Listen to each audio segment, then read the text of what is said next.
नफरत करने वाला हमेशा इज्जत को डुबाता है। যে তোমাকে ভালোবাসে সে তোমার সম্মানকে রক্ষা করবে, আর যে তোমাকে ঘৃণা করে সে তোমার সম্মানে আঘাত করার চেষ্টা করবে।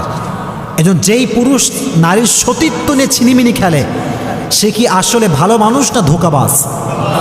ভালো মানুষ না ধোঁকাবাজ? ধোঁকাবাজ। এজন্য আমার বোনদের কাছে আমার দুটো হাত জোর করে আবেদন করছি, this is my request to my sisters, don't lose your virginity to make someone happy. কোনো পুরুষকে সুখী করবার জন্য সতীত্ব নষ্ট করবেন না। একটা কথা মাথায় রাখবেন, নারীর সতীত্বকে আল্লাহ তাআলা পুরুষের চাইতে অধিক মর্যাদা দান করেছে। সুবহানাল্লাহ পড়েন। আর একটা কথা যুবকরা সবসময় মাথায় রাখবা, একজন পুরুষ যাকে বিয়ে করবে সে চায় তার জীবনের নারীর অতীত সুন্দর হোক, আর নারী যখন কোনো পুরুষকে বিয়ে করে সে চায় তার পুরুষের ভবিষ্যৎ সুন্দর হোক।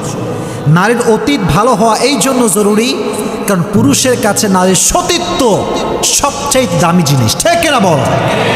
আর পুরুষের ভবিষ্যৎ এই জন্য সুন্দর হওয়া জরুরি কারণ পুরুষের ভবিষ্যৎ যত সুন্দর হবে নারীর জীবন তত সুন্দর হবে।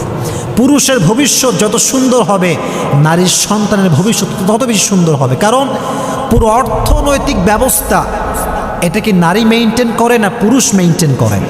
পুরুষ মেইনটেন করে। আর একটা বিষয় মনে রাখবা, পুরুষ এমন এক জাত, পুরুষ সবসময় চায় আমি যাকে বিয়ে করব তার জীবনের সর্বপ্রথম পুরুষ হব আমি, আর নারী চায় আমি যাকে বিয়ে করব তার জীবনের সর্বশেষ নারী হব আমি।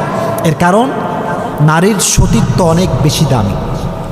পুরুষ সবসময় একটা বিষয় খুবই খুবই সতর্ক, খুবই সেন্সিটিভ। আমার নারীকে কেউ টাচ করবে আমি সহ্য করতে পারবো না, আমার স্ত্রী যে হবে তাকে প্রথম টাচ আমি করব। এজন্য দেখবেন যদি কোনো নারী কখনো তার স্বামীকে বলে যে তোমার আগেও আমার একটা হারাম রিলেশন ছিল, পুরো সংসারটা ভেঙে চুরে চূর্ণ বিচূর্ণ হয়ে যায়, ঠিক না? পুরুষেরা সহ্য করতে পারে না।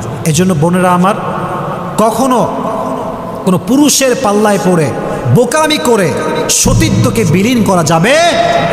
আল্লাহ বোঝার তৌফিক দান করুক সকলেই পড়ে আমিন।